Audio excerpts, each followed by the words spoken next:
नमो सिद्धाणं नमो आयर्याणं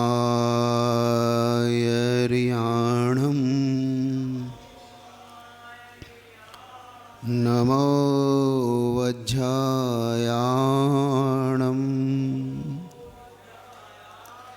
नमो लोये सौसाहुणम्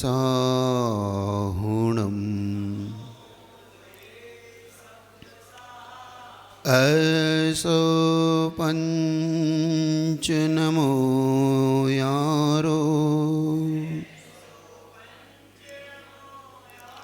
सव पावपणाशनो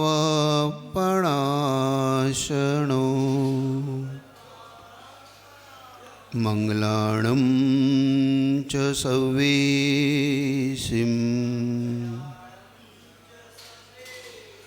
परमं हवै मंगलम् परमं हवै मंगलम् परमं हवै मंगलम्। नमः श्रीवर्धमानाय निर्धूतकलिलात्मने सालोकानां त्रिलोकानां यद्विद्यादर्पणायते। बोले अतिशयकारी चिंतामणि पार्श्वनाथ भगवान की, मूल नायक भगवान नेमिनाथ भगवान की, जगतपुर संत श्रोमणी आचार्य भगवान गुरु विद्यासागर जी महाराज की।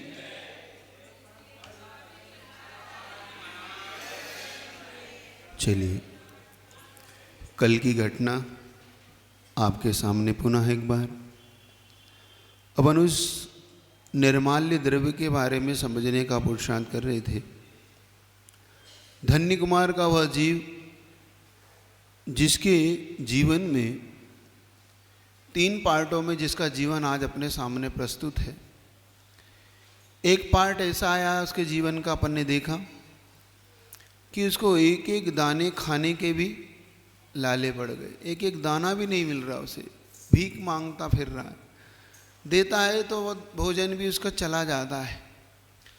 फिर एक ऐसा दौर आया उसके जीवन में अगले भव में कि उसके जीवन में उसकी संपत्ति उसके पीछे पीछे दौड़ रही है, उसके पीछे पीछे उसके लगी हुई है। वो नहीं चाहता है तो भी उसके धन आ रहा है, वो भोजन नहीं चाहता है तो भी आ रहा है।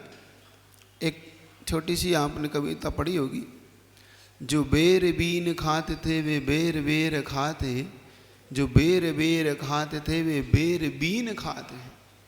जीवन ऐसा ही घूमता है, जीवन का चक्र ऐसा ही चलता है। जो बेर बीन खाते थे, जो जिनकी जीवन के ऐसी स्थिति थी कि कभी वो बेर के टुकड़े को बीन बीन के खाते थे, किसी के भीख के टुकड़े को बीन के खाते थे। और ऐसा जीवन बदलता है कि बार बार खा रहे हैं तो भी कम नहीं पड़ रहा। और जो कभी बार बार खाते थे आज वो बीन बीन खाते। ऐसा ही वो अकृत पुण्य का जीवन कि बेर बीन खा रहे हैं, और धन्य कुमार का जीवन बेर बेर खा रहे, बार बार खा। इन दोनों जीवन में एक तीसरा पार्ट उसके जीवन का जो समझने वाला अपने जीवन में कि वो अकृत पुण्य से बना कैसा, आखिर वो अकृत पुण्य के जीवन में ऐसा घटा कैसा। तो अपनी घटना थी वो भूतिलक नाम के नगर की, जहाँ पे धनपति नाम का वो सेठ रहता था। जिस धनपति सेठ ने एक ऐसा भव्य जिनालय बनाया है मानो अकृत्रिम चैत्यालय जिनालय ही हो। उस अकृत्रिम जिनालय को देखकर हर व्यक्ति प्रसन्न मना होता था। हीरे मोतियों से जिसकी जमीन पटी हो, जिसकी झालरों में हीरे मोतियों की मालाएं लटकती हो, जिस पे स्वर्ण कलश पे हीरा लगा हो, जिन बिंब जो हीरे के बने मोतियों के बने, ऐसे जिन बिंब जिसके पास हो स्फटिक मणियों के जो बिंब उसने रखे हो, जिसकी सुरक्षा बहुत भारी तरीके से की गई हो, जिसकी प्रशंसा दूर दूर देशों तक जा रही है, तो उससे कहीं दूर मगध देश के उसमें चोरों के राजा को, सरदार को जब ये पता पड़ा तो वो शर्त लगा के कि मैं वो वहाँ से धन में चुराऊंगा, और उस धन को चुराने के लिए वो एक त्यागी व्रती का रूप रखकर वहाँ से निकलता है।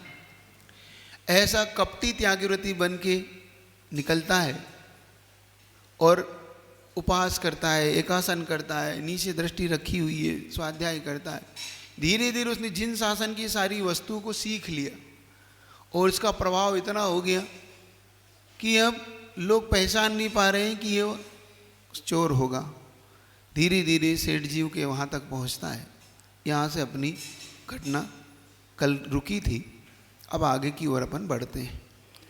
इसी बीच में हमने ये भी समझा कि निर्माल्य द्रव्य होता क्या है, निर्माल्य कहलाता क्या है।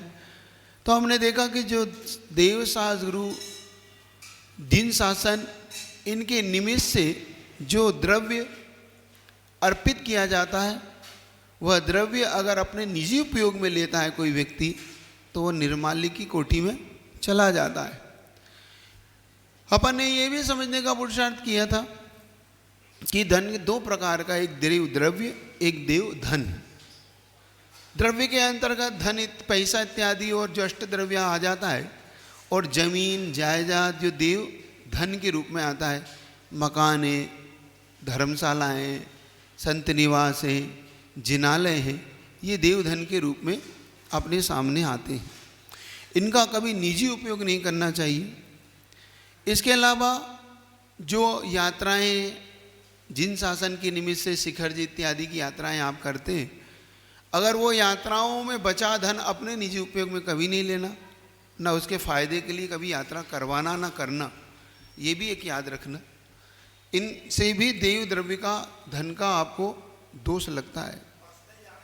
पर्सनल तो आप जाते हो एक अलग बात है, लेकिन मान लो आप 10 लोगों ने मिलकर एक यात्रा निकाली और पैसा इकट्ठा किया आपने। अब आपने इकट्ठा करके उसमें से यात्रा 10 लाख की हुई, 15 लाख इकट्ठा, 5 लाख बच गया, तो आप अपने निजी उपयोग में नहीं ले सकते। वो उसे आप किसी जिनालय में, किसी संत निवास में और कई क्षेत्रों की वृद्धि के लिए उपयोग में लें। आप अपना खर्चा जरूर काट ले, ऐसा नहीं कि खर्चा पूरा करें, लेकिन निजी उपयोग में कि चलो 1-1 लाख बांट लेते हैं अपन आपस में, वो नहीं करना। कमाई के साधन इसको मत बनाना। ऐसे ही जिनवाणी को बेच के अपना जीवन यापन नहीं करना, ये भी एक बात याद रखना। लोग जिनवाणियों को बेचते हैं, जिनवाणी की दुकान खोल लेते हैं, शास्त्रों की दुकान खोल के उससे अपनी जीविका चलाते हैं। ये भी कभी मत करो, ये भी कभी मत करना, ये भी याद रखना। मैं तो यहाँ तक कहता हूँ कि कभी जीवन में कभी पुजारी भी बन जाओ कभी, तो ये प्रार्थना करो कि हे भगवान, मेरे जीवन में बस वो दिन आ जाए कि मैं पुजारी का, मंदिर का द्रव्य ना लूँ। पुजारी बन के पूजा तो करूँ, लेकिन मंदिर का द्रव्य मुझे मजबूरी में आज लेना पड़ रहा है क्योंकि मैं आज इस संभाल नहीं हूँ। और ऐसा उदाहरण भी है, सहारनपुर में हम लोग ने चतुर्मास किया, वहाँ पर एक पंडित जी है, रमेश पंडित जी ना, उन्होंने हमको बताया कि महाराज मैं कभी इस जिनालय की सेवा किया करता था जब मेरी नौकरी ले, वो टीचर हैं एक्चुअली में, वो टीचर अब रिटायर हो गए, बहुत बुजुर्ग हो और पंडित भी हैं वो। तो उन्होंने बताया कि जब मैं 10-20 साल का था महाराज, तो मेरी ऐसी स्थिति मेरे परिवार की आई कि मुझे मंदिरों में काम करना पड़ा, और मंदिर में मैं पुजारी बन के मैंने काम किया। लेकिन फिर मेरी सरकारी नौकरी लग गई, मैं टीचर हो गया। लेकिन जब मैं टीचर होने के बाद रिटायर हुआ, तब से मेरे दिमाग में एक चीज़ है कि मैंने जितना पैसा इस मंदिरों से लिया है, कम से मेरे, उसने कहा, उन्होंने बताया कि 3-1 लाख रुपए, 4 लाख रुपए मेरे याद दास में कि इतना मैंने इन मंदिरों से लिया होगा। जीवन इतने साल मैंने काम किया हो, तो मुझे जो इनकम हुई वो 3-4 लाख रुपए की होगी जो मुझे इस मंदिर से मिला। मेरा प्रण है कि मैं अपने जीवन में मरने से पहले यह सारा का सारा पैसा मंदिर को लौटा के जाऊंगा, मंदिर का पैसा लूंगा नहीं। बस मुझे लगा कि देखो कितना भव्य जीव है, कि ऐसी भावना कि उस दिन मेरे बुरे दिन थे इसलिए लेना पड़ा, मेरी मजबूरी थी क्योंकि मेरे पास कोई काम था नहीं। तो मेरे मंदिर की सेवा की, सेवा के बदले में कुछ लिया, वो कोई निर्माल्य नहीं है, सेवा के बदले में लेना कोई निर्माल्य नहीं है। लेकिन पवित्र भावना क्या है कि वो भी मुझे ना लूँ, वापस मैं कर सकूँ। बस भगवान मुझे ऐसी शक्ति दो कि मैं ये भी वापस अब कहाँ तो ये और कहाँ अपन मंदिर का पैसा ही ले रख लें, ये याद रखने वाला दौर है हमारे। तो हमें ये भी समझ में आया कल अपन ने कि हमने अगर जिनालयों की दुकान ले रखी है, मकान ले रखे हैं, तो कभी इसके प्रति अपना स्वामित्व भाव नहीं रखना। हमेशा भगवान से ये प्रार्थना करना कि ये भगवान ये तुम्हारा घर है, मुझे आज मिला है, आपके उपकार है, मैं जिस दिन इस योग्य हो जाऊंगा बस उस दिन ये घर आपके वापस आपके पास होगा, मैं रखूंगा नहीं, ये तो मेरी मजबूरी है और इनका उपकार है पंचायत का या यहाँ की समाज का कि मेरी मजबूरी को मजबूरी मानकर इन्होंने मेरी सहायता की, ये भी उपकार मानो। लेकिन इससे ठीक विपरीत हम अपकार करते हैं। हम उन दुकानों के बदले में लाखों रुपए मांगते हैं कि दुकान तब छोड़ूंगा जब मुझे, मकान तब छोड़ूंगा जब मुझे इतना दोगे। मतलब जितना हमने दिया नहीं है जीवन में उससे कई गुना हम ले लेते हैं, देखो। और नहीं हो तो हम अपने आप ही उनको बेच देते हैं दूसरों को कि भाई ये ले लो, मैं मंदिर छोड़ के जा रहा हूँ, तुम्हारा नाम कर जाता। अब समाज देखती रह जाती है, क्या करेगा, वो मालिकाना हक उसके पास है। अब 50 साल से रह रहा है तो कोर्ट भी उसके साथ चला जाता है, अदालत भी उसके साथ हो जाती कि नहीं ये इसके पास 50 साल थे तो अब ये मालिक हो गया, बेच सकता है। लेकिन हमें ये सोचना है कि उपकार का बदला कभी अपकार के रूप में नहीं देना। ये कृतज्ञता गुण नहीं है, ये अकृतज्ञपना है। कृतज्ञ व्यक्ति कभी भी अपने उपकारी का अपकार नहीं करता, वो तो उपकारी के पीछे अपने प्राण दे सकता है, लेकिन अपकार की भावना कभी नहीं रखता। तो ये चीज हमारी समझने का विषय है। निर्माल्य को छूना नहीं, ये भी कहा था कि छोटी छोटी चीज हमारे दिमाग में नहीं आती, आपके मन में नहीं होता लेकिन वो आपसे हो जाता है। जैसे कभी कभी जिनवाणी आप घर ले गए स्वाध्याय के लिए और आप भूल गए वापस रखना, नहीं आया याद रहा, आप पढ़ा और आपने अलमारी में रख दिया और वो सालों अपने यहाँ रह गई। ध्यान रखना ये निर्माल्य है। क्या है ये निर्माल्य है। कभी इसको अपने जीवन में अब उसको क्षमा मांग के कहाँ सरस्वती भंडार में पुनः विराजमान करो और क्षमा मांगो मंदिर में भगवान से, और समाज को बताओ कि वो भैया मेरे रह गई थी, ये मुझसे क्षमा चाहता हूँ। उसके अपोज में कुछ दान करो पेटी में चुपचाप कि हाँ मेरे से गलती हुई है। ये एक बात याद रखो, ये निर्माल्य का कितना बड़ा दोष है, आप समझने का पुरुषार्थ करना। अपने जीवन में हम समझ नहीं पाते। वैष्णव दर्शन की घटना को मैं बताता हूँ आपको। वैष्णव दर्शन में इसको निर्माल्य को कैसे उन्होंने घटाया। आपने कृष्ण का और सुदामा का जीवन देखा होगा, महाभारत में देखा आपने। सुदामा जिंदगी भर गरीब रहा, जिंदगी भर ब्राह्मण होते हुए भी वो कभी भी पनप नहीं पाया, कभी पनप नहीं पाया। और कह दूं तो पंडित लोग कभी नहीं पनपते। अब ये भी बता देता हूं क्यों नहीं पनपते, क्योंकि वो कहाँ का लेते हैं। ध्यान रखना इस बात को, अन्यथा नहीं कह रहा हूं मैं। जो अधिकतम ब्राह्मण लोग आपको पनपने में नहीं मिलते। क्यों नहीं मिलते, कि सब भगवान का देख लो। उन वैष्णव दर्शन में जितना मंदिर में आता है सारा उनके यहाँ जाता है। भगवान को तो चिटक जाती है इतनी सी, नेले पड़ा चढ़ाया और सारा का सारा कहाँ गया, पंडित जी के पास, ब्राह्मणों के पास। तो क्यों नहीं पनपते वो, चूंकि उसमें एक बहुत बड़ी घटना है, उसके पीछे बहुत बड़ा रहस्य। जब मैं उसको पढ़ रहा था, इस रहस्य को मैं समझना चाह रहा था कि कृष्ण जैसा मित्र, जो 3 खंड का अधिपति, अर्धचक्री, और कहाँ उसका मित्र सुदामा भीख मांगता फिर रहा। जब उसके हाँ प्रश्न माइक दे दूँ तो माइक कहाँ है जब तक। हाँ माइक तो, क्योंकि दूसरे को सुनाई पड़े ना, कहाँ आप क्या पूछ रहे। हाँ जी द्वारा प्राप्त हुई हो, किसके द्वारा, महाराज जी द्वारा ही प्राप्त हुई हो, दी गई हो, तो उसे भी घर पे नहीं रखना चाहिए। खूब रखो, वो तो कोई, जैसे किसी ने आपको भेंट दी हो कि इसका स्वाध्याय करिएगा मेरी ओर से, तो भी निर्माल नहीं है। किसी मुनि महाराज ने कहा कि देखो तुम आओ अच्छे श्रावक हो, ये मेरे पास एक्स्ट्रा है, आप ले जाओ स्वाध्याय करना, तो भी कोई नहीं, वो कोई निर्माल नहीं।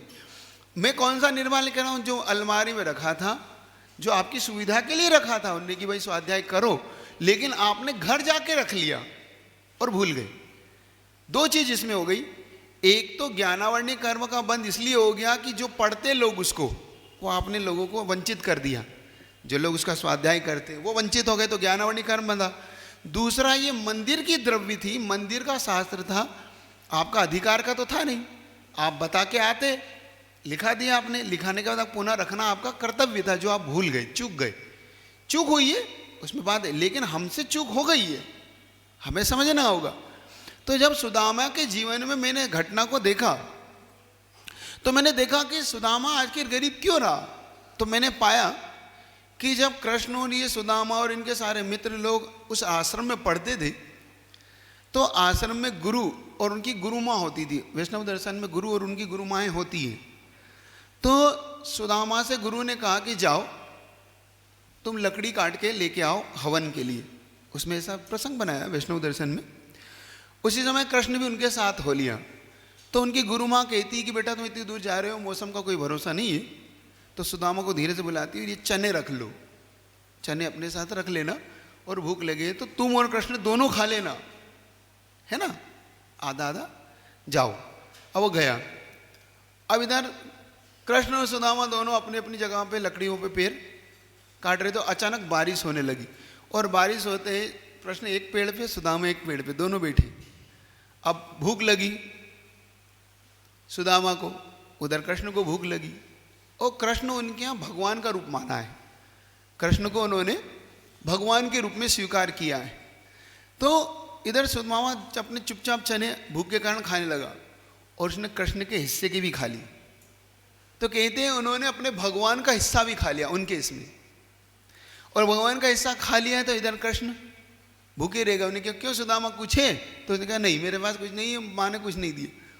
अब कृष्ण कुछ नहीं बोले, लेकिन कृष्ण तो उनके इसमें जानते थे कि ये, लेकिन भगवान का जो उसने निर्माल्य खाया उसके कारण सुदामा कभी अपनी जिंदगी में नहीं पनपा।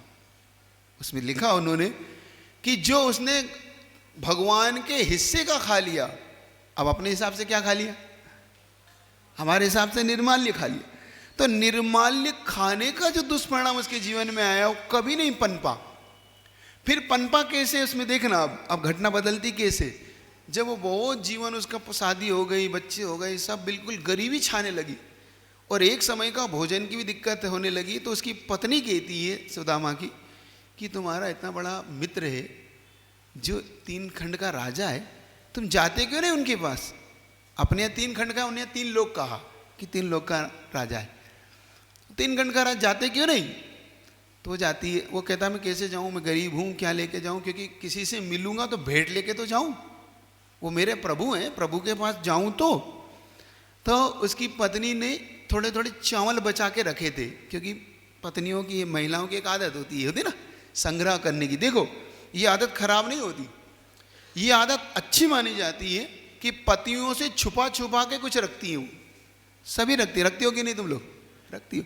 ये बात अलग है मोदी जी उसे 0 बना दे फिर हो गई तो उसने कुछ चावल बचा बचा के सुदामा की निगाह से रख रखे थे। सुदामा रोज लाता था, उसमें से थोड़े से चावल मुट्ठी मुट्ठी करके, उसने इतने चावल बचे थे।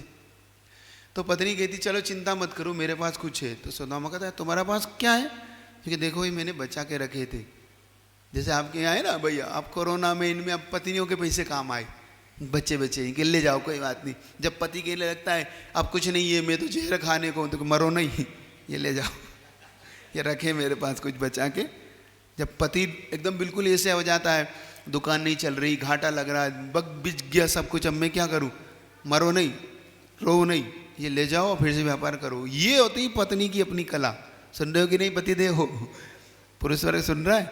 ये उनकी अपनी कला है, वो इसीलिए रखती हैं सुरक्षित कि मुझे कब काम आएगा ये बुरे दिनों में।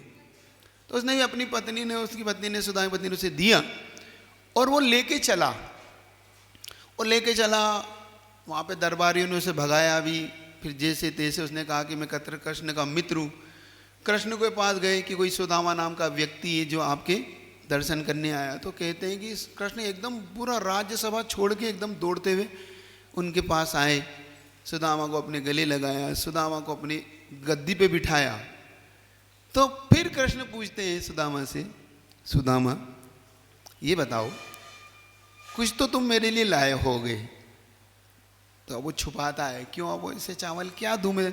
कहाँ तुम्हारा महल, कहाँ तुम्हारी इतनी बढ़िया सुगंधित द्रव्य चावल की और मेरे ये सड़े से चावल। तो नहीं दिया।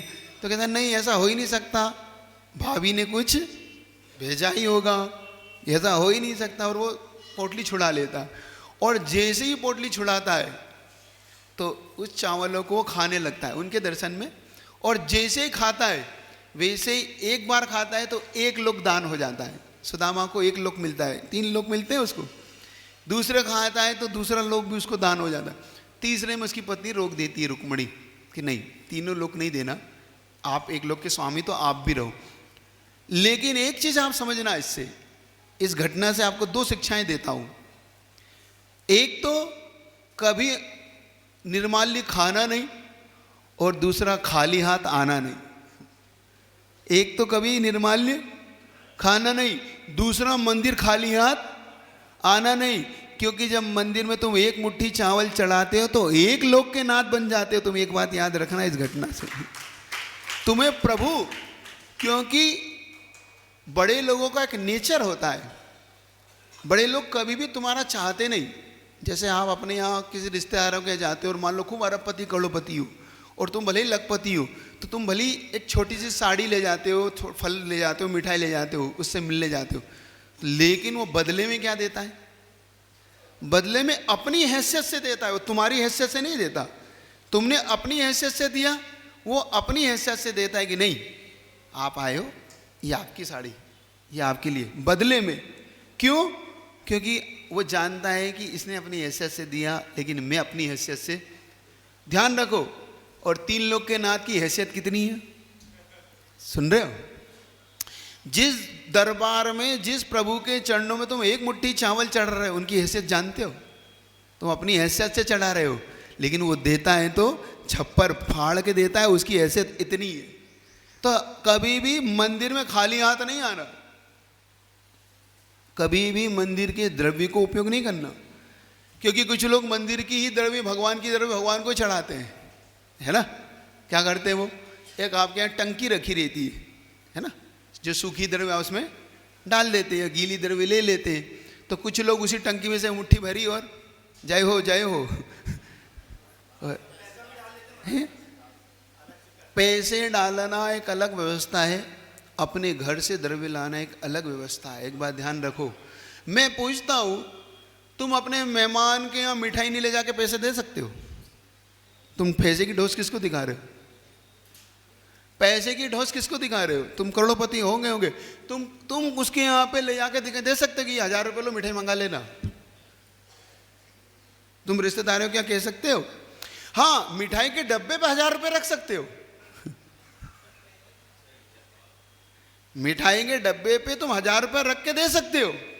तुम द्रव्य लाओ और पैसा चढ़ाओ भगवान के यहाँ, वो तो कर सकते हो, लेकिन पैसा नहीं चढ़ा सकते, अकेला पैसा। ये बात अलग है कि तुम बाहर जाते हो, तीर्थ यात्रा भी जाते हो, अब कुछ नहीं होता तो वो एक मजबूरी है, मजबूरी है। लेकिन ये मजबूरी जिनालय जहाँ रहते हो उसमें मत करो। वहाँ पे ये भी मत करो कि भाई इस पंचायत को 10,000 रुपये दे दिए साल भर के, सो तुम रख लेना। इससे तुम्हारा कौन सा नुकसान होता है ये समझना। तुम अपने जीवन में एक बात याद रखना, जब तुम अपने साथ एक सिर्फ इतनी सी द्रव्य लाओ, कोई बात नहीं, मैं आपसे नहीं कहता हूँ बहुत ज़्यादा द्रव्य का, आप इतनी सी द्रव्य लाओ अपने साथ, और वो द्रव्य जरूर लाओ एक डब्बी में भर के। डब्बी में इसलिए लाओ क्योंकि आपने उस मेंढक की घटना पढ़ी होगी, जिस मेंढक ने जब चला था तो क्या लाया था? वो समोसण में जा रहा था तो फूल नहीं लाया, पंखुड़ी, क्योंकि फूल तो उसके मुंह में आ ही नहीं सकता। एक पंखुड़ी वो लेके चला था, और अचानक एक हाथी के पैर के, सैनिक की, राजा के हाथी के पैर से दबा, और उसका प्रताप ये हुआ कि तुरंत जाके वो देव बना, और देव बन के पहले समोसण में वो पहुंचा। तो आप ये समझना, जब आप एक द्रव्य लाके आते हो एक डब्बी में, तो द्रव्य नहीं लाते तुम, वो तुम्हारा संकल्प होता है। क्या होता है?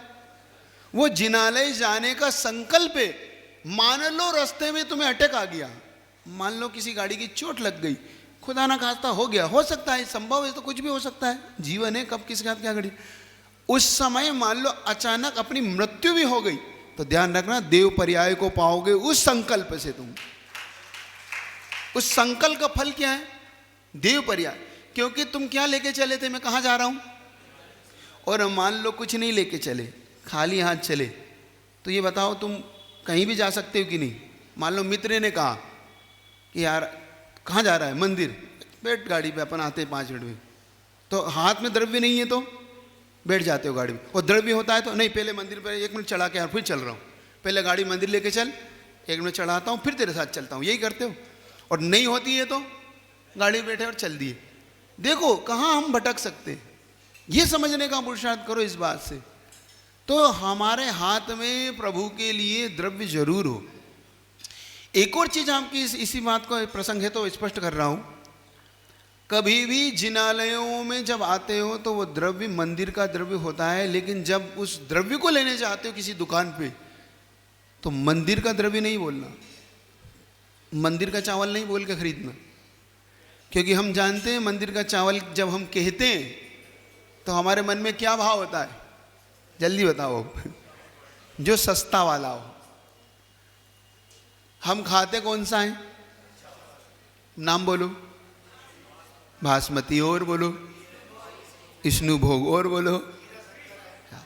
हम खाते एक से बढ़ के एक चावल, लेकिन जब भगवान को चढ़ाने की बात आती है तो हम उस दुकान पे जाके कहते हैं जो मंदिर का चावल देना, वहीं से अपन पतन में चले जाते हैं, वहीं से हमारा सारा पुण्य यहीं से छीण होता है, यहीं से छीण होता है। एक बात याद रखो, तुम क्योंकि तुमने भगवान को क्या समझ लिया, किस चावल के योग्य समझा, हल्के वाले, सेकेंड, जो कंट्रोल के, जो कोई ना खाए गरीब।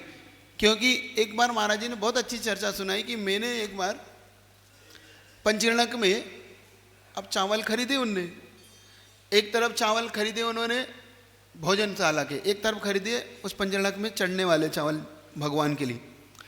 अचानक बारिश हुई और जो भोजन वाले चावल गीले हो गए। अब वो पहुंचे, महाराज जी ऐसी ऐसी घटना हुई, क्या करें, इधर अब भगवान मतलब लोग खड़े, इनके लिए भोजन भी बनाना। तो महाराज ने कोई बात नहीं, मंदिर का चावल रखा ही होगा और मंगा लेना, ये खिला दो। महाराज बेइज्जती कराओगे क्या, क्या बोला उन्होंने, छूट, महाराज जी बेइज्जती कराओगे क्या ये चावल खिला के, ये थोड़ी खिला सकते हैं। महाराज ने क्या, तुम ये उनको नहीं खिला सकते, भगवान को चढ़ा सकते हो।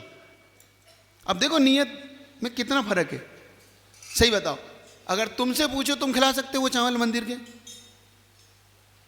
क्यों, क्योंकि तुम्हारी नाक 1 मिनट कट जाएगी, लोग कहेंगे ये चावल खिलाया मैंने। देखो यहीं से अपन पतन के गड्ढे में जाते हैं। हम मंदिर के चावल खुद नहीं खा सकते, हम भगवान को चढ़ा रहे हैं। हम भगवान को है, मोटा होता है, खोटा होता है, सभी होता है, वो किसी काम का नहीं होता वो चावल। अब आप विश्वास इस पे विचार कर लेना थोड़ा सा, कभी भी। और बादाम कौन सी चढ़ाते हो, मंदिर वाली, सबसे कड़वी, तुम फोड़ के खा लेना कभी, इतनी कड़वी होती कि तुम उल्टी कर दोगे उसको जब बादाम लाते हो ना तुम। और खुद कौन सी खाते हो, मामरा, नाम बोलो उसका, मामरा। मामरा होना चाहिए, हल्की कुछ भी नहीं, इंडियन नहीं चलेगी। वो इंडियन देता है तुमको तो रख दे, इंडियन ऐसा समझा है तूने, हल्का समझ रहा है मुझे, मामरा दिखा जरा, है ना, खाते मामरा और चढ़ाते कड़वी। इनको मैं जब देखता हूँ ना तुम्हारी, और चाहिए क्या, मोक्ष फल। तुम्हें फल तो चाहिए मोक्ष, वो भी कड़वी बादाम से, सड़े चावलों से, सड़ी लौंग से, जिनको शायद माली भी उठाता है तो कोसता है तुमको, क्या चढ़ा रखा है इन्होंने, बनियों ने क्या चढ़ा, तुम्हें कोसता है, वो बद्दुआएं देता है तुम्हें, क्योंकि उसका बिकता ही नहीं, वो बेचने जाए तो बिकता भी नहीं है उसका। अब समझो तो बात को। तो कभी भी मामरा चढ़ाओ ना भगवान को, क्या दिक्कत है, बीज चढ़ाने में कोई दिक्कत नहीं है तुम्हें। अगर कोई ने कह दिया हो कि नहीं ये चढ़ाओगे तो 20पंथी हो जाओगे, ये चढ़ाओगे तो 13पंथी, ये भ्रम में मत जियो, बिल्कुल चढ़ाओ, मामरा चढ़ाओ, काजू चढ़ाओ, किशमिश चढ़ाओ, खूब चढ़ाओ, बासमती चावल चढ़ाओ, फिर देखो तुम्हारे जीवन में मोक्ष फल कैसे मिलता है, और उससे पहले संसार फल कैसे मिलता है। क्योंकि हमारे भगवान दोनों, जब हम भगवान की स्तुति करते हैं तो हम 2 चीज के भागी बनते हैं, संसार के फल के भागी बनते हैं और परंपरा से मोक्ष फल के भागी बनते हैं, हमें यह पता ही नहीं। एक और धारणा तोड़ रहा हूं आज आपकी, अगर वो धारणा हो, क्योंकि कुछ लोगों की धारणा है कि माली को जाता है, कुछ लोग की ये भी धारणा है, अब महाराज आप जिद कर रहे हो, इतनी महंगी चीज़ मालियों की चढ़वा रहे हो, माली तो उठाता है, भगवान तो कोई खाते है ही नहीं जैन दर्शन में, तो फिर तुमने भगवान को नहीं चढ़ाई, फिर माली को चढ़ाई। तुमने फिर भगवान की पूजा नहीं की, तुम्हारी नीयत में क्या है, फिर माली है। तो फिर मैं तो एक ही चीज़ कहता हूँ, फिर माली को चढ़ाया हो ना, भगवान को क्यों चढ़ाते हो? माली के घर जाओ एक बोरी लेके, उदक चंदन तंदुल पुष्प गई, चरुस दीप धूप फलार्घ गई, धवल मंगल गान रवा कुलई, माली ग्रह। उसको चढ़ा दो ना कि भाई ये साल भर का कोटा मेरा पूरा हुआ, मैं मंदिर से फ्री हुआ, अब साल भर मैं भी नहीं आऊँगा, तू भी नहीं आना, ये पकड़ तेरा चावल, और साल भर आनंद से रहना। क्यों बोलो? जो खा, हाँ ये बिल्कुल पक्का। अगर तुम ये हल्का खाते हो तो हल्का चढ़ाओ, मेरी जिद नहीं है विष्णु भोग की, मेरी विष्णु भोग की, किसी चावल की, बासमती की कोई जिद नहीं। हाँ तुम ये खाते हो, अगर हमारा जो हमल का खाते हैं हम गरीब आदमी, कोई बात नहीं, फिर ये चढ़ाओ। लेकिन अगर गरीब नहीं हो, खुद अगर अच्छा खाते हो, तो फिर क्या चढ़ाओगे आज से? बोलो जल्दी बताओ, कल से मुझे ये दिखना नहीं चाहिए चावल। ये चावल दिख रहे हैं ना तुम्हारे, ये सब, ये कौन सी क्वालिटी के हैं? या तो तुम इनको खाने का प्रण कर लो कि यही हम खाएंगे और ये चढ़ाएंगे, या फिर हम जो खाएंगे वो चढ़ाएंगे। दो में से कौन सा नियम ले रहे हो? जल्दी बोलो। तो मौन मौन होके बोलते हो, अंदर ही अंदर बोलते हो, मैं सुन ही नहीं पाता। जोर से बोलो। जो खाएंगे, जो चढ़ाएंगे वही, हाँ दोनों तरफ से बोलो। जो चढ़ाएंगे वही खाएंगे, और जो खाएंगे वही, हाँ दोनों में अंतर मत करना। तो आगे बढ़ रहा हूं, ये बात याद रखना। हाँ, सूखी द्रव्य, हाँ क्योंकि द्रव्य का अपना स्वरूप है, और जब हम ये सब चढ़ाएंगे, ये सब करेंगे, तो अपना जीवन अपने आप बदलेगा। मैं ये नहीं कर रहा हूं तुम खूब चढ़ाओ, एक मुट्ठी लाओ ना। दूसरी बात, जो प्रश्न आपका था कि हम जो द्रव्य बदल लेंगे तो क्या होगा, उस बदलने का समस्या ये है कि तुम तो डालोगे बासमती, और तुमको मिलेगा चढ़ाने के लिए खोटाई। तुम्हें नहीं मिल रहा बासमती चढ़ाने के लिए, क्योंकि वो चढ़ाई डाला ही नहीं उसने। दूसरा, हम जो बादाम लाए, हम कितनी बादाम रख के लाते हैं? सही बता दो महिला वर्ग, तुम डब्बे में कितनी बादाम लाते हो? 5 और 6 और 2 3 30 85। चलो बहुत बढ़िया, ताली बजाओ इनके लिए। पहली बार कोई बोला जिसने मैं 35 बादाम लाता हूँ। मैं तो 2-5 से ज़्यादा नहीं लाते। उसमें 2-3 चिटक होती है, 4-6 लौंग होते हैं, इतनी सी मुट्ठी चावल होता है, 3-4 बादाम होती है, और कोई ज़्यादा तुमने बहुत मेहरबानी करी भगवान पे तो 3-4 काली मिर्ची होती है उसमें। बहुत मेहरबान हो गए तुम भगवान, बिल्कुल एकदम मेहरबान किया, अब इससे ज़्यादा कुछ नहीं। बस वो लेके डब्बी में आते हो, पलटते हो। लेकिन जब तुम द्रव्य की थाली उठाते हो, अब तुम देखना तुम्हारी करामात, तुम्हारी करामात दिखा रहा हूँ, तुम क्या करते हो। तो उस थाली में मुट्ठी भर के तो बादाम रखते हो, चढ़ा 4 बादाम तो तुमने डाली है सेठ जी ने, और मुट्ठी भर के बादाम, मुट्ठी भर के लौंग, मुट्ठी भर के, क्यों ठीक है ना, पंचायत बोलो ना, पंचायत जानती महाराज, ला ला के थके जा रहे हैं, बोरियों पे बोरी आर्डर दिए जा रहे हैं, और फिर भी कम पड़ रही है। क्यों? अब देखो तुम्हारी नीयत से। और एक और चीज़ पूछ लूँ आज, क्योंकि मुझे तो आज ही मिला है, कल फिर अपन 1 सप्ताह बाद मिलेंगे, तो एक चीज़ और पूछ लेता हूँ। सही बताना, पंचायत बैठी है यहाँ पे, साल भर में यहाँ पे रसीद कटती है, एक खाता होता ना साल भर का, 14 को कटती है, जब भी अनंत 14 को कटती है, यहाँ पे कटती है, द्रव्य दान के नाम पे, किसी भी नाम पे कटती है। कितने रुपए कटती है एक घर की? कितनी? फिर भी कम से कम कितना मिलता है? 100 रुपये, 200 रुपये। और अधिक से अधिक कितना मिलता है? 1000 देता है। कितना मिला होगा तुम्हें अधिक से अधिक आज तक? 1000 से ऊपर मिला? देखो अब तुम समझना, निर्माल्य की परिभाषा समझ लेना। आज अगर तुम्हें समझ में आ जाएगी तो तुम सब कुछ बदल दोगे आज से, और निर्माल्य के दोष से आज से बच जाओगे। तुम यहाँ आते हो, साल भर यहाँ पूजा करते हो, साल भर इन टेबलों का उपयोग करते हो, साल भर इस जमीन का उपयोग करते हो, साल भर गंधोदक ले जाते हो, साल भर दबुंदों तक लगाते हो, साल भर तुम जिनवाणी का उपयोग करते हो, इनकी रकेबी, इनकी थालियाँ, सब कुछ मंदिर का उपयोग करते हो। और जब देने की बारी आती है साल भर में, तो 100 रुपये की रसीद, 200 रुपये की रसीद और अधिकतम 1000 रुपये की रसीद, जो इन्होंने मुझे बताया। सुन लेता हूँ, चलो तुम जो करो सो करो। ये तुम्हारी 3100 रुपये क्या है? हाँ ठीक है, अब वो मैं अपन इसकी चर्चा कर लेते। इस पूरी बिल्डिंग की कीमत कितनी होगी? 10 करोड़ रुपया। इसमें तुम कितनी जमीन घेरते हो? सुनो, तुम समझना इस बात को। तुम 2 बाय 2 घेर रहे हो, तो 2 बाय 2 कितने की हो गई? कितने की हो गई 2 बाय 2? डॉक्टर साहब 2 बाय 2 इंटू 4 फीट, 4 फुट जमीन कितने की हो गई? 40,000 रुपये की हो गई बस, है ना। अब 40,000 की नहीं, ज़्यादा की होना चाहिए मेरे हिसाब से।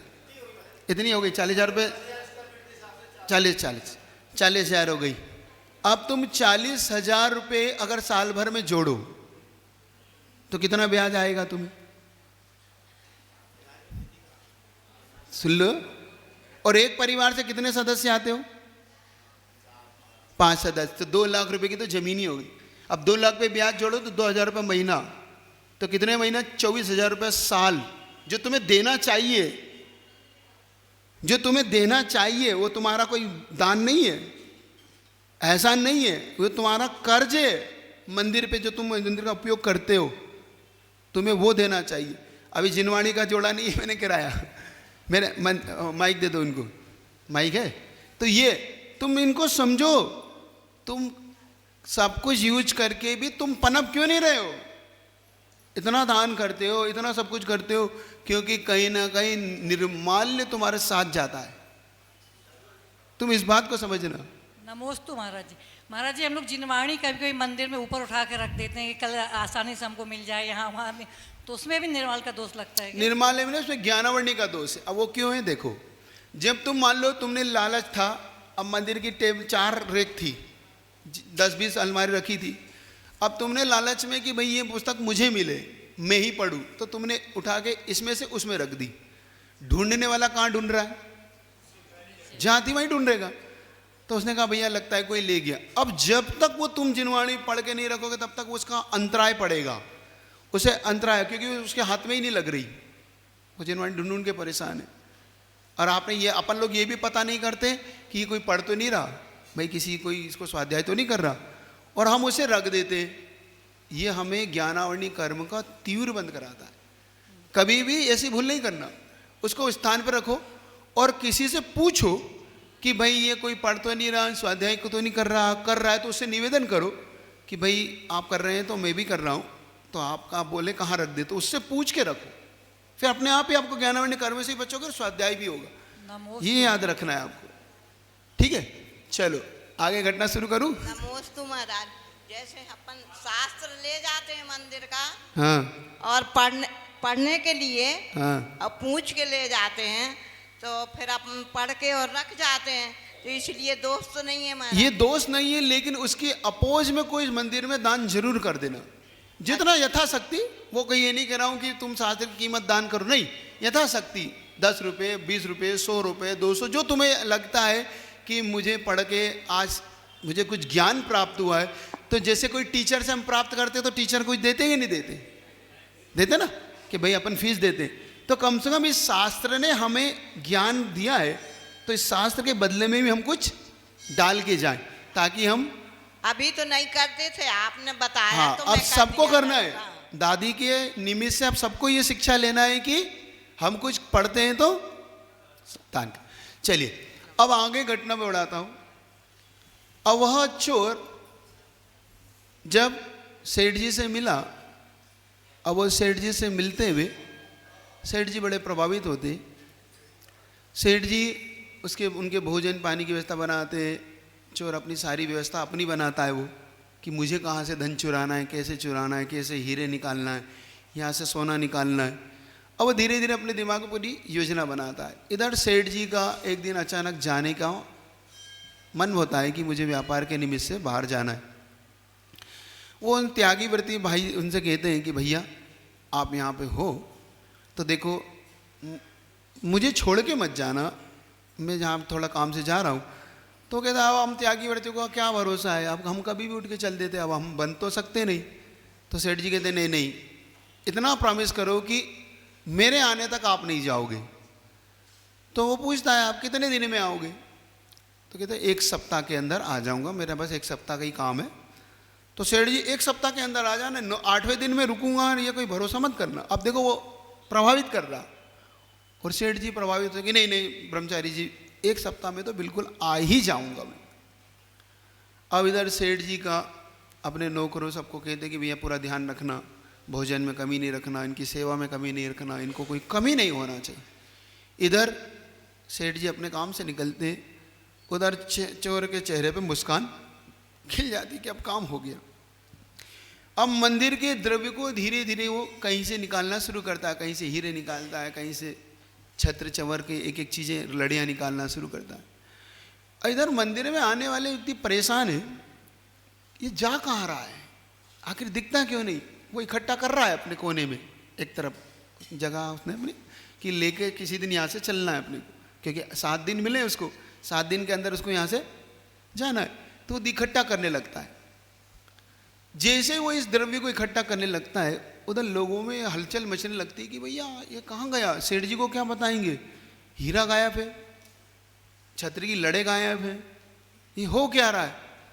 लेकिन किसी की हिम्मत नहीं कि ब्रह्मचारी जी को कह दे, क्योंकि ब्रह्मचारी जी पे तो कहते ही आफत है, कहते ही आफत है, क्योंकि सेठ जी ने इतना विश्वास कर रखा है और इतने त्यागी व्रती हो भी नहीं सकते। वो किसी का मन जा सकता है, दिमाग जा ही नहीं सकता। अब जब दिमाग में ये बात आई तो इधर सेठ जी का उधर से 7-8 दिन बीतने को हो रहे, इधर वो धीरे धीरे द्रव्य को चुरा रहा है। और इधर चौथे 5वें दिन उस चोर को एक कुष्ठ रोग हो जाता। देखो कैसा निदत्तित निकाचित कल चर्चा कर रहा था आपसे, कल आपसे मैंने 4 अनुभाग की चर्चा की थी, करी थी, याद है कि नहीं? अब याद दिला देता हूं पहले उसको मैं। पुण्य पाप में ये पुण्य पाप प्रकृति किसकी है? अघात्या घातिया, जोर से बोलो। हाँ, घातिया कर्म की प्रकृति पुण्य की पाप है, पाप रूप ही है। और घातिया अघात्या कर्म की प्रकृति पुण्य पाप 2 भाग है। अनुभाग जो 4 प्रकार का था अपन ने देखा था। पाप रूप कौन कौन सा था? नीम, कांजी, विष और हलाल। बोलते जाओ ताकि याद होते जाए। और पुण्य रूप 4 प्रकार का अनुभाग कौन कौन सा था? गुड़, खांड, शर्करा और अमृत। अब जो लोग नए वो भी सुन लो, ये चीज़ क्या मैं बता रहा हूँ तुम्हें, ये चीज़ इसलिए बता रहा हूँ, आपको एक बार रिपीट कर देता हूँ, जो लोग नए हैं उनको समझ में आ जाए, ताकि ये शक्ति कहलाती कर्म की। कर्म हमें फल कैसे देता है? क्योंकि हमारे जीवन में कर्म के फल ही हमारे जीवन में ऊपर नीचे होते रहते हैं। हमें जो कर्म के फल मिलते हैं, जिससे हम दुखी और सुखी होते हैं, ये कर्म हमारे जीवन में कभी निमित्त में मत टूटना।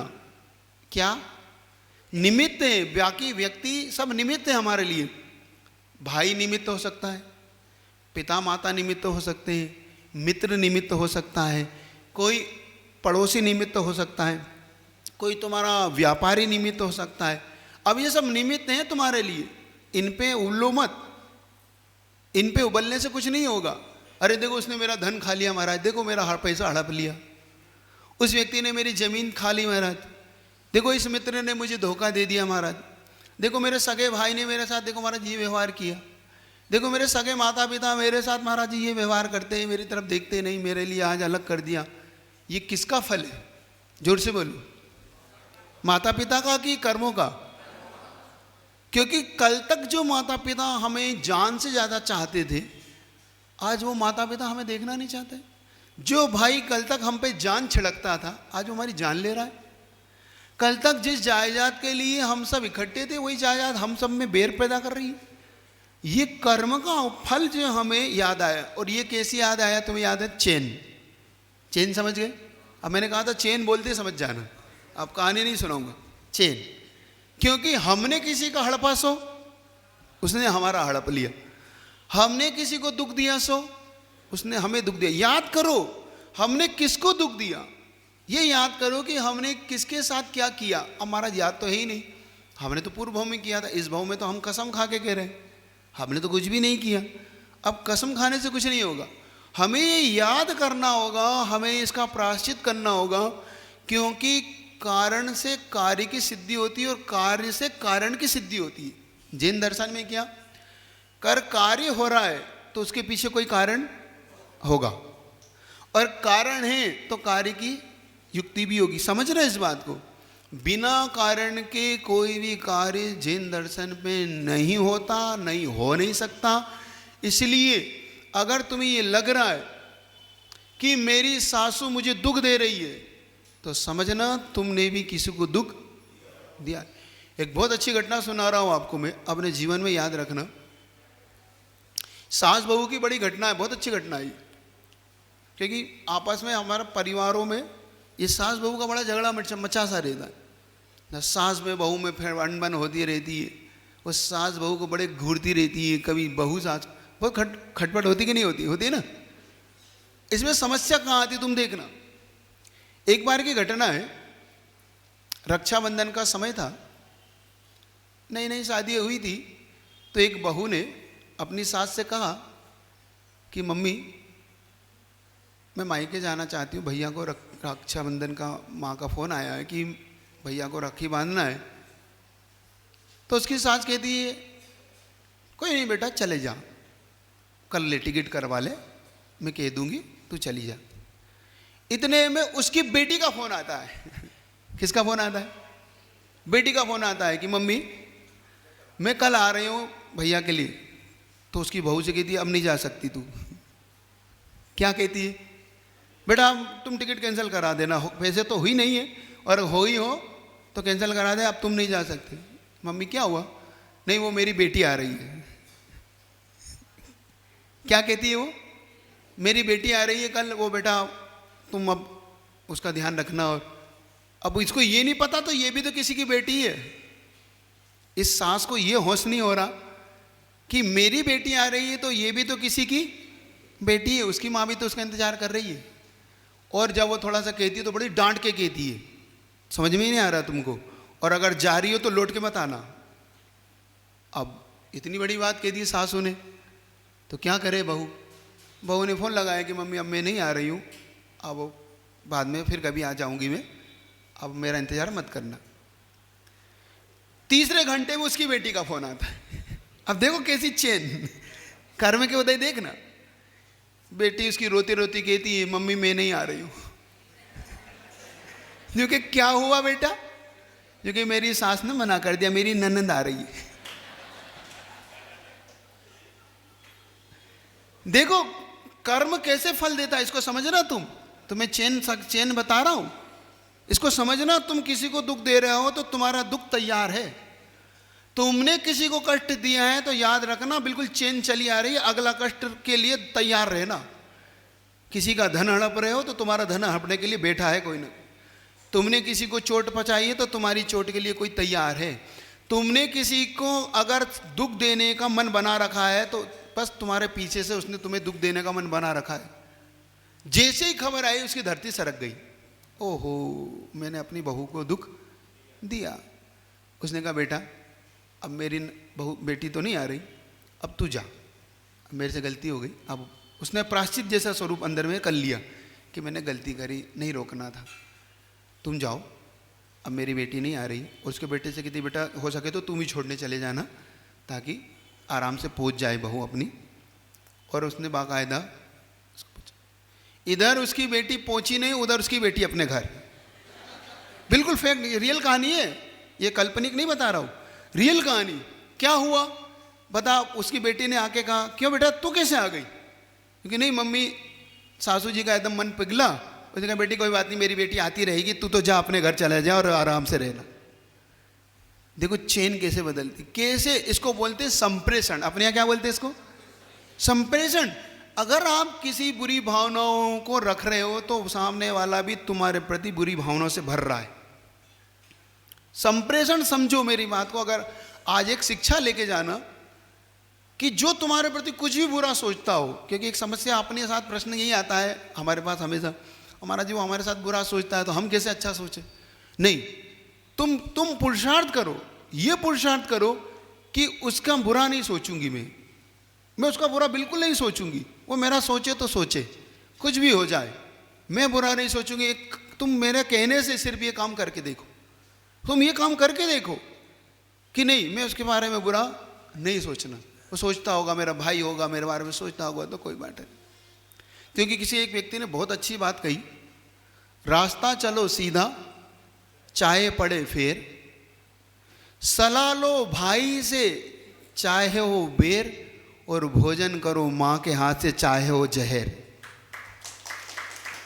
रास्ता चलो सीधा चाहे पड़े फेर, मतलब घूम के जाना पड़े लेकिन सीधे जाओ।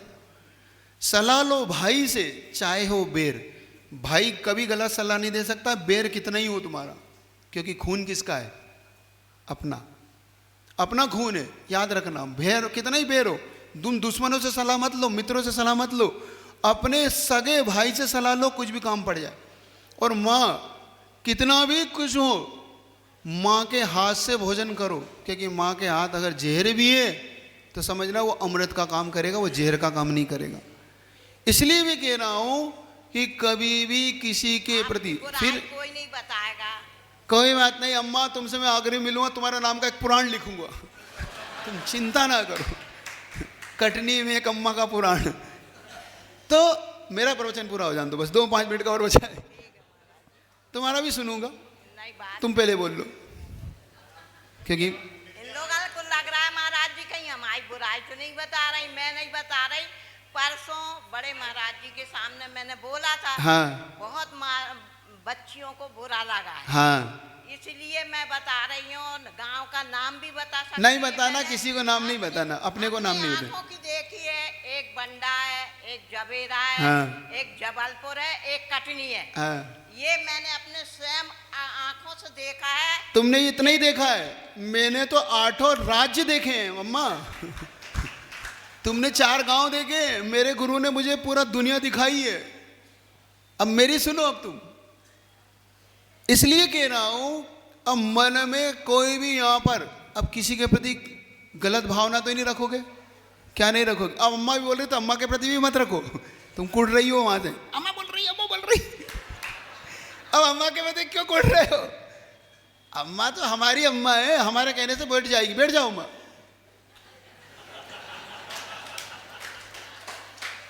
तुम कुड़ोगी तो नहीं बैठेगी।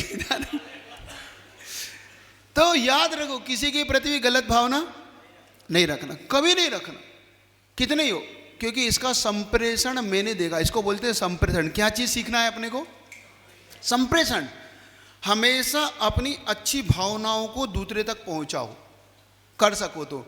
हम क्या करते हैं, हम दूसरे के प्रति बुरी भावनाएं पहुंचाते हैं, हम लोगों के प्रति बुरा सोचते हैं। हम सोचते हैं कि पड़ोसी की दुकान चलती है, कुड़ते हैं। मत कुड़ो, मत जलो, क्योंकि पड़ोसी की दुकान तुम्हारे कहने से बंद नहीं होगी, वो तो उसके पुण्य पाप से चल रही है। उसका पुण्य है तो ग्राहक है, पाप है तो तुम्हारा ग्राहक नहीं है। तो तुम उसकी अच्छी भावना रखो, कोई बात नहीं, बढ़िया चल रही है, अच्छे चल रही तो कोई बात नहीं, अच्छा है, प्रभु कम से कम किसी की तो चल रही, ऐसी भावना। तुम देखो तुरंत 10 मिनट 20 मिनट के अंदर तुम्हारा ग्राहक आना शुरू हो जाएगा, रियल बता रहा हूं। और तुमने कंपटीशन के चक्कर में उसका बुरा सोचा तो तुम तो मक्खी भगाते रहोगे। बिल्कुल रियल में बता रहा हूं ये। तुमने अपने भाई के प्रति बुरा सोचा है तो उधर भाई के मन में तुम्हारे प्रति बुरा आने लगता है। तुमने अपने परिवारों के प्रति बुरा सोचा है, अपने मित्र के रिश्तेदारों के प्रति, तो वो भी तुम्हारी वहाँ बुराई शुरू हो जाती है, तुम्हारी निंदा शुरू हो जाती है। इसलिए आज की घटना, आज की इस पूरी कहानी से, आज के इसमें अनुभाग वन की जो चर्चा कर रहा था तुमसे, उससे पहले संप्रेषण की चर्चा करी। इसको बोलते हैं रेकी।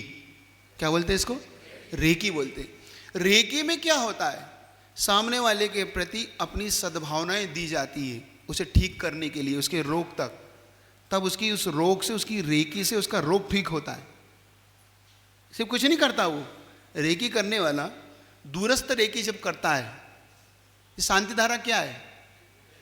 ये शांति धारा क्या है? रेकी ही तो है, सीधी रेकी है, ये संप्रेषण है। शांति धारा जो भाव आप शांति धारा के ओम रीम उस फलाना फलाना चंद का रोग निवारणार्थम, ये रेकी है। ये भावना है, जब तुम 100-50 लोग एक साथ उसके लिए रेकी भेजते हो और वहाँ उसका स्वास्थ्य ठीक होने लगता है। ये घटना है, हमने एक बार कई इसके प्रयोग किए, कई प्रयोग, मरते मरते लोग बचे इस शांति धारा से। बाद में समझ में आया, क्योंकि जब किसी ने मुझसे प्रश्न किया कि महाराज अपन यहाँ पे उसकी शांति धारा करें तो क्या हमारे से उसके कर्म बदल जाएंगे? प्रश्न बिल्कुल ठीक था उसका, प्रश्न कितना जबरदस्त था उसका। उसने प्रश्न किया, महाराज क्या किसी के कहने से किसी का कर्म बदल सकता है? आप शांति धारा कर रहे हो उसके नाम से, तो उसका कर्म तो वहां बदलेगा क्या? प्रश्न समझ में आ रहा है उसका? गहरा प्रश्न है उसका। बिल्कुल ठीक कहा मैंने, क्या बिल्कुल बात तो ठीक है तुम्हारी। मैंने क्या कर्म सिद्धांत को समझते हो? मैंने कहा हाँ। तो मैंने संकरण समझते हो? अब तुम तो संकरण समझते होगे, तुम लोग तो इतने दिनों में संकरण समझने लगे होगे।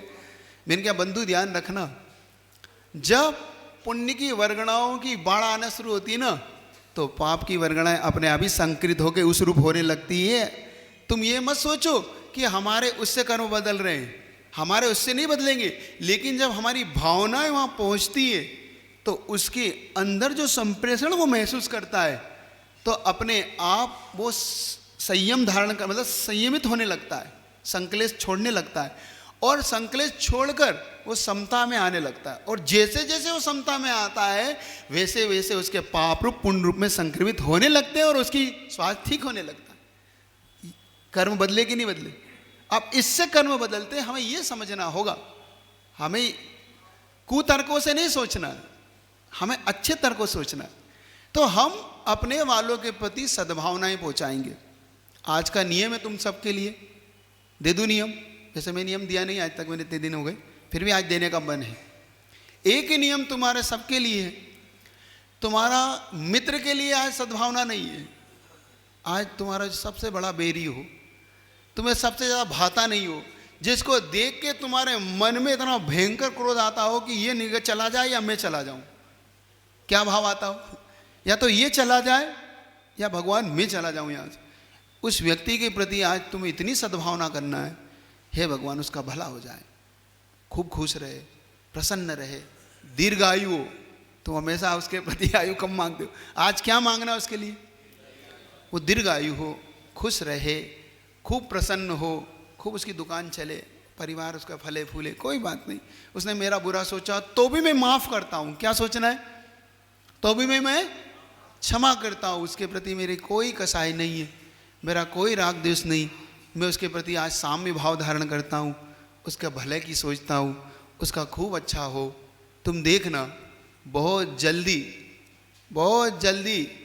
उसका भी बहुत तुम्हारे लिए फ़ोन आ सकता है और आ जाएगा। मेरा भरोसा है कि वो तुमसे बात करने के लिए फ़ोन कर ही देगा कि भैया मुझे भी क्षमा कर देना।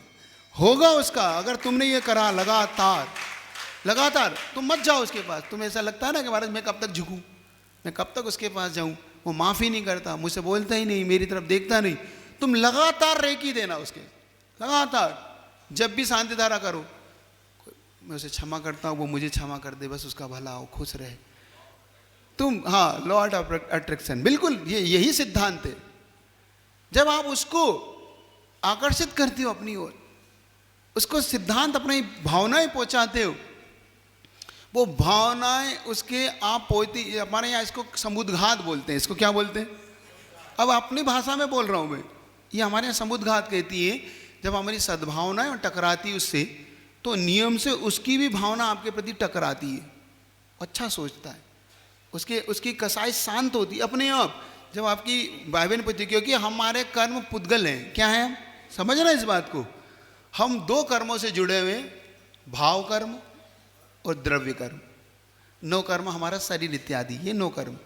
लेकिन जब हम भाव कर्म, हम जब उसके प्रति भाव कर्म भेजते हैं, यहाँ से राग भेजते हैं, प्रीति भेजते हैं, स्नेह भेजते हैं, प्रेम भेजते हैं, तो उसके जो द्वेष कर्म है, वो कर्म भी फिर अपने आप स्लोली पड़ते, शांत पड़ते, और उसकी विचारधाराओं में परिवर्तन आता है। तो इतना करोगे, आज नियम दे दिया, करोगे अपने वालों के प्रति नहीं, जिससे तुम्हारी बेर हो, दुश्मनी हो, बातचीत नहीं होती हो, कसाई हो, जिसके प्रति ऐसा लगता हो कि नहीं इसका तो मन, करोगे कि नहीं? आधे लोग कह रहे हैं, हम नहीं करेंगे। करोगे कि नहीं? हाथ खड़े करके दिखाओ मुझे, देख तो लूँ। कोशिश करने वाले की हार नहीं होती भैया, कोशिश तो करो। हैं बेरी ना हो तो तुम भगवान हो गए फिर तो तुम्हारी तो पूजा होना चाहिए। जिसका अगर संसार में बेरी नहीं है वो फिर अरिहंत ही है। उसका कोई अरिहंत का कोई दूसरा बेरी नहीं है संसार में। या तो तुम साफ झूठ बोल रही हो या तुम अरिहंत हो चुके हो। मेरे को तो महाराज जी क्षणिक गुस्सा आती है, दिख ही रहा है वो तो हमें। बैर नहीं रखती महाराज जी। तो अब अपनी पूरी कर दूं बात। आपको मैं विश्वास करता हूं कि आप मेरी बात पे खरे उतरोगे। कल जब मैं, अब कल तो नहीं, अगली बार जब मैं पूछूंगा तुमसे तो तुम ये कहोगे कि महाराज रिजल्ट अच्छा आया। अब घटना होती है कि वो चोर सारे सामान इकट्ठे करता है, इधर उसे कुष्ठ रोग होता है और कुष्ठ रोग होकर वो तड़पने लगता है भयंकर। उसको बोलते हैं गलित कुष्ठ। गलित कुष्ठ देखा? गलित कुष्ठ में क्या होता है, शरीर से बहने लगता है और बदबू आने लगती है। इतनी बदबू कि उसके पूरे शरीर में, तो लोगों ने उसको एक कोने में ब्रह्मचारी जी को रख दिया। धीरे धीरे सेठ जी जब 6-7वें दिन पहुँचे तो सेठ जी को किसी ने बताया कि सेठ जी वो जो ब्रह्मचारी जी उन्हें तो कुष्ठ रोग हो गया। तो देखो सेठ जी के मन में क्या बात आ रही है, तुम लोगों ने क्या किया, ध्यान नहीं दिया, क्या खिला दिया, क्या कर दिया तुमने। और वो दौड़ते हैं ब्रह्मचारी जी की, और इधर ब्रह्मचारी जी देखता है कि सेठ जी आ गए और उसके मन में इतनी तीव्र कसाय, ऐसी आंखें लाल लाल और ऐसी, इसको अभी आना था क्योंकि उसके तो जाने का समय 7वां दिन था, उसको तो दफा होना था, यहाँ से रवाना होना था लेके सामान। लेकिन उसके मन में तीव्र क्रोध आता है और कहते हैं जब संक्लेश भाव से मरता है तो सप्तम नरक जाता है। वो कहाँ जाता है? वो उस तीव्र क्रोध से मरता है। वो ऐसी आंखें ऐसी करके हाथ ऐसे करता है और सेठ जी की तरफ घूर के देखता है कि सेठ जी कहाँ तुम आ गए। और उसी समय उसके प्राणांत होते हैं और उसी समय वो सप्तम नरक के आयु बांध के 33 सागर के लिए चला जाता है और वहाँ से वो भटकना शुरू होता है। फिर 33 सागर से निकलता है, महामच्छ बनता है, पुनः सप्तम नरक जाता है। ऐसे करते कुत्ते बिल्ली तिरंचों के पर्याय में, कुष्ठ रोगी के पर्याय में, ऐसे जाते जाते वो अकृत पुण्य बनता है। अकृत पुण्य समझ में आ गया? वो अकृत पुण्य ऐसे बनता है अपने जीवन में। वो कैसे बनता है, याद आ गई तुमको? लेकिन धन बने नहीं लिया, धन का भाव लेके तो मरा। अपने जीवन में ये समझने का पुरुषार्थ करना कि तुम धन ले पाओ नहीं ले पाओ। मैंने एक बात आपसे कही थी, व्यक्ति धन को ऊंचा ले जाता है लेकिन व्यक्ति धन को ऊपर नहीं ले जा पाता। धन जरूर आदमी को ऊपर ले जा सकता है लेकिन आदमी धन को, ये याद रखना, तुम कितनी कोशिश कर लेना तुम धन को नहीं ले जा पाओगे, कभी अपने साथ नहीं ले जा पाओगे। तो निर्माल्य से अब पुरुषार्थ क्या करना है तुम सबको?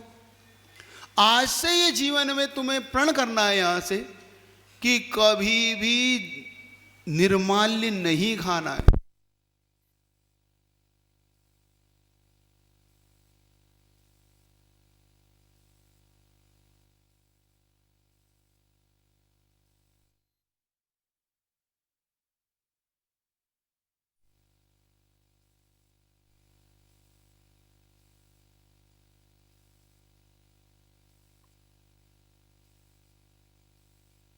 संसार में नहीं है, पापी नहीं है। और ये तुम नहीं बोलो, ये तो हम भी बोलते हैं और दिन में 3 बार बोलते हैं। पापिष्टेन दुरात्मना जड़ धिया माया विना लोभिना राग द्वेष मलीम सेन मनसो दुष्कृतम। मैं भगवान, मैं अपनी निंदा करता हूँ, तुमसे नहीं कह रहा हूँ, ये हम लोग को आचार्यों ने निर्देश दिए। मैं पापी हूँ, कौन कह रहा है? कौन कह रहा है? तुम नहीं कह रहे हो, ये कौन कह रहा है? मुनि महाराज, आचार्य विद्यासागर जी जैसे आचार्य परमेष्ठी कह रहे हैं। कब कह रहे हैं? प्रतिक्रमण करते समय। मैं पापी हूँ, मैं दुष्ट हूँ, मैं दुराचारी हूँ, दुरात्मा हूँ, जड़ धिया हूँ, जड़ बुद्धि हूँ। तुम लोग तो है भोग ज्ञानी, तुम अपने आप को भोग ज्ञानी कहते रहते हो, भव्य आत्मा जी ज्ञानी आत्मा कहते रहते हो। क्या बोलोगे? पापी आत्मा बोलो। तुम ज्ञानी आत्मा कह के खुश हो लेते हो। और आचार्य कह रहे हैं जड़ दिया मायावी, मैं माया भी हूँ, मैं लोभी हूं, जड़ दिया माया बिना लोभिना, राग द्वेष मली में सेन मनसो, मेरा मन राग द्वेष से मलिन है। कौन कह रहा है? जो राग द्वेष कर नहीं रहा, वो भी अपनी निंदा कर रहा है, और तुम तो दूध के धुले हो, तुम कहां कुछ करते हो। अच्छा एक बात बताओ, कितने लोग प्रतिक्रमण करते हो तुम लोग में से? कितने लोग कहते हो मैं पापी हूं? कहते हो तुम लोग? क्योंकि बाकी सब तो पाप करते ही नहीं हो, तुम क्यों कहोगे? महाराज करते हैं तो करेंगे, है ना। आज से ये प्रतिक्रमण करो अपना, सुन रहे हो कि नहीं? तो जो तुम पाप कर जाते हो, निर्माल्य के छोटी छोटी चीज़ों को मन में उन चीज़ों से निकालना कहीं, क्योंकि बचपन में कर जाते हैं कुछ लोग, है ना, माली की थाली में से उठा लेते हैं लोग, तो है। तो अपने यहाँ दोनों प्रकार के अनभिज्ञ ज्ञात पाप और अज्ञात पाप दोनों की आलोचना होती है। जिनकी याद नहीं उनकी भी आलोचना होती है, जो याद है उनकी। हाँ, ये फोल्डर बांट देना जरा आज, ये वाला बांटना, ये वाले मत बांट, एक छोटा सा ऊपर वाला, बाकी ये वाला। एक छोटा सा भजन आपके साथ मिलके करेंगे, क्योंकि फिर तुम मेरे साथ बोलते नहीं हो तो अच्छा नहीं लगता। हाँ ठीक है, हाँ जल्दी से पूछो, मेरे पास समय कम है। माइक दे दो, माइक माइक है? हाँ तुम पहले बोलो, पूछो पूछो पूछो, तो पूछने दो, पूछो। बंद है, चालू करो माइक को। कुछ महिलाओं को भी दे देना, कुछ पुरुषों को, कुछ महिलाओं को। चलो अब आपकी आवाज आ नहीं रही है, हाँ बोलो, चालू करो ना माइक, तो चालू करो। वो माइक वहां से स्विच तो ऑफ नहीं है। चलो अब आप, मेरे को आवाज नहीं आ रही। हाँ ये एक एक्स्ट्रा है मेरे को। हाँ हाँ हाँ, वो उस बोली में आ गई, बोली में। चलिए हेलो, दूसरा प्रश्न हाँ माइक दे दो, इधर दे दो महाराज जी। एक मिनट, एक पूछ, एक पूछ। महाराज जी क्या है, जैसे कि अपने सुधा सागर जी महाराज जी आए थे, हाँ। उन्होंने क्या है जो यहाँ पर मंदिर के द्रव्य का उपयोग करता है या पूजा पाठ करता है, उसमें आने के उसके लिए महाराज जी ने कम से कम 3100 रुपये अधिक से अधिक जितनी राशि जो जमा कर से वो जमा करे, क्योंकि आप मंदिर का पानी द्रव्य या उपयोग हाँ करते हो, ठीक है, उसके इसलिए अपन उसके एवज में शराब श्रेष्ठी के रूप में तो पैसे जमा करते हैं। ठीक है, उसमें कोई आपको निर्माण का दोष तो नहीं लगता? उसमें क्यों लगेगा, वो तो आपका दान है। उससे ज़्यादा अपन यूज करते हैं, हमें पता है तो फिर कर देना चाहिए, ज़्यादा कर दे। और अगर कम कर रहे हैं तो हमें बैलेंस बनाना चाहिए, ये हमारी जिम्मेदारी। महाराज जी ने तो आपको जितनी अपनी तरफ से बचा सकते थे वो बचा लिया, क्योंकि वो जानते हैं कि इससे ज़्यादा तुम दोगे नहीं, तो कम से कम मिनिमम राशि आपके लिए रख दी। लेकिन अपने समझ में तो आता है ना हम क्या कर रहे हैं, है ना। चलिएगा, इन्हें माइक दे दो जल्दी, इन्हें दे, पूछ लेने दो, हाँ जल्दी से। नमस्ते महाराज जी। महाराज जी मेरा क्वेश्चन ये है कि जैसे भोजनशाला चलती है, पंचकल्याणक में फ्री भोजन होता है, या नॉर्मल भी अपन भोजनशाला खोलते तो भोजन फ्री, अपन खाना खा लेते, कभी दान करते, कभी कोई लोग नहीं करते, वो भी निर्माल्य में आता हाँ है। उसमें एक बहुत अच्छा समझ लो, अच्छा प्रश्न किया कि अगर हम भोजनशालाओं में भोजन कर रहे हैं, पंचकर्णकों में भोजन कर रहे हैं, मान लो अपने यहाँ विधान हुआ, विधान में भोजन कर रहे हैं, तो उसकी दो चीज़ होती है। एक चीज़ होती है उसका दाता होता है, जिसकी तरफ से भोजन होता है, पुण्यार्जक जिसको अपन बोलते हैं। अगर उसकी तरफ से है तो हमें कोई निर्माल्य नहीं है, लेकिन उसकी शर्त क्या है, अगर उसने भोजन दिया है तो हमें उसके बदले में मंदिर में जाके उस विधान में शामिल होना है, घर से भोजन करने नहीं आना है। नहीं तो हम क्या करते हैं, भोजनशाला में सीधे भोजन करने के लिए गए और हमने सीधा भोजन कर लिया, और सीधा हमने भोजन कर लिया और सीधे दुकान चले गए, तो ये निर्माल्य है। अगर हम घर से आए हैं, भोजनशाला गए और भोजनशाला से सीधे दुकान चले गए, तो ये क्या है, क्योंकि दाता ने इसलिए भोजन दिया था कि तुम शांति से अब विधान करो, शांति से तुम अपना वो विधान इत्याग कर सको, इसलिए भोजन दिया था, ना कि इसलिए दिया था कि तुम दुकान चले जाओ। समझ रहे हो, पहली बात। दूसरी बात, दाता अगर नहीं है और अगर समाज भोजन मतलब पर्सनल मंदिर करा रहा है तो ऐसा भोजन नहीं करना। अगर मंदिर कह रहा है कि मेरे गुल्लक में से निकाल लो और जो भोजन कर लो, तो ऐसा भोजन नहीं करना।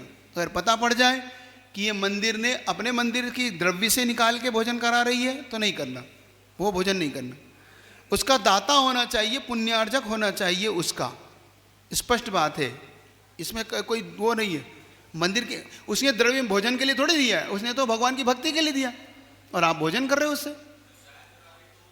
पंचायत अगर मंदिर के गुल्लक से करा रही है तो वो हमें नहीं करना। पंचायत अगर लोगों से इकट्ठा करके करा रही है तो कोई बात नहीं, जैसे होता है हर जगह होता है, एक दो दाता मिल जाते हैं, नहीं तो पंचायत सबसे कुछ ना कुछ कलेक्शन कर लेती है, भोजन रख लेती है, उससे कोई दिक्कत नहीं, वो अपनी उनकी सुविधा है। लेकिन मंदिर के गुल्लक से नहीं, मंदिर के गुल्लक में से निकाल लो और अपना भोजन कर लो, वो नहीं। वो पता पड़ जाए तो दूर रहो कि भैया हम भोजन नहीं करते ऐसा। उसके बदले में फिर कुछ डाल के चले जाओ। अब मजबूरी होती है कभी कभी कि हम बाहर होते हैं, अब यहाँ से 10, 20, 50, 100 किलोमीटर पंचनामा में गए, अब वहाँ घर में कैसे ले जाएंगे।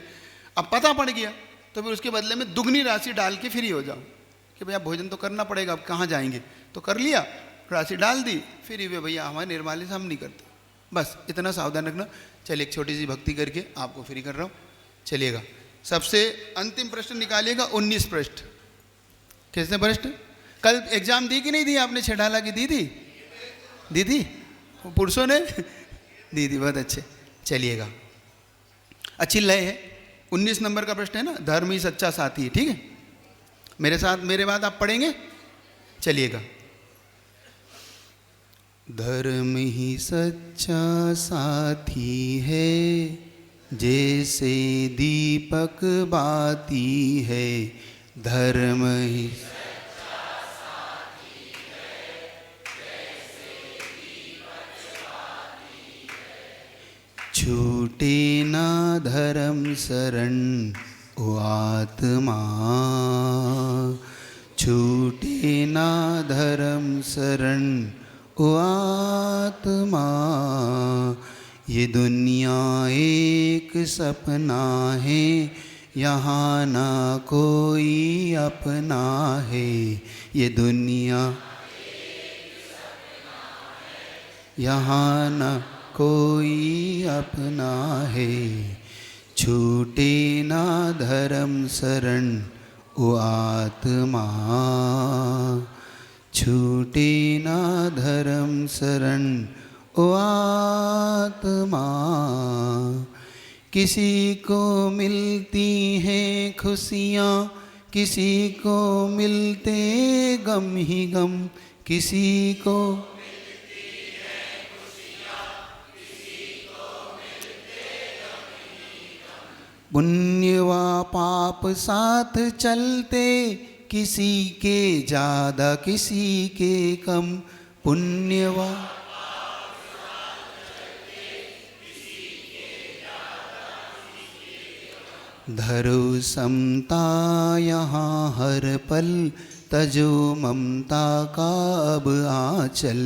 धरो समता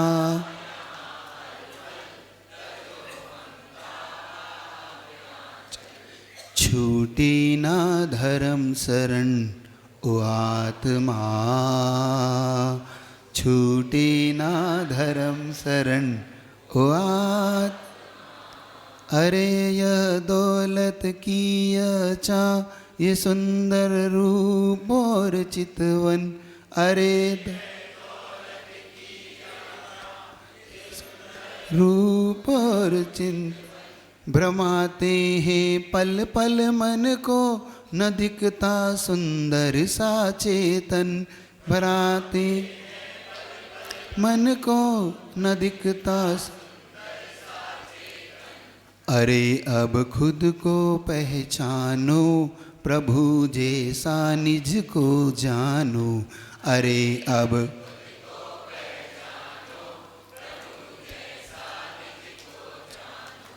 छूटे ना धर्म शरण ओ आत्मा, छूटे ना धर्म शरण ओ आत्मा।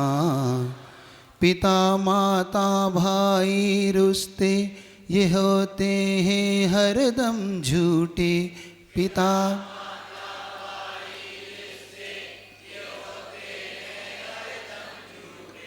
बनाए हैं भव भव तूने, मौत आने पर सब टूटे। बनाए हैं मौत आने पर। कि सांसें छूट भी जाएं, कि अपने रूठ भी जाएं, कि सांसें टूट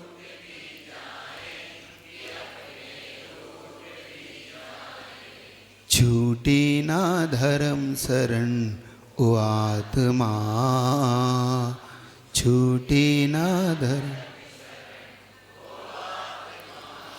गुरु समझा रहे सबको ये दुनिया आनी जानी है, गुरु समझा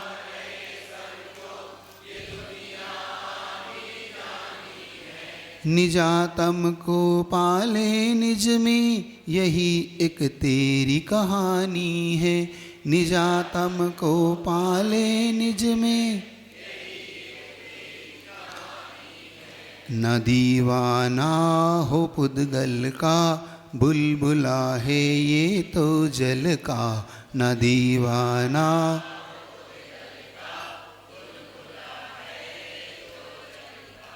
छूटे ना धर्म शरण ओ आत्मा, छूटे ना धर्म। धर्म ही सच्चा साथी है, जैसे दीपक बाती है, धर्म ही सच्चा साथी जैसे दीपक बाती है, छूटे ना धर्म शरण ओ आत्मा, छूटे ना धर्म शरण ओ आत्मा।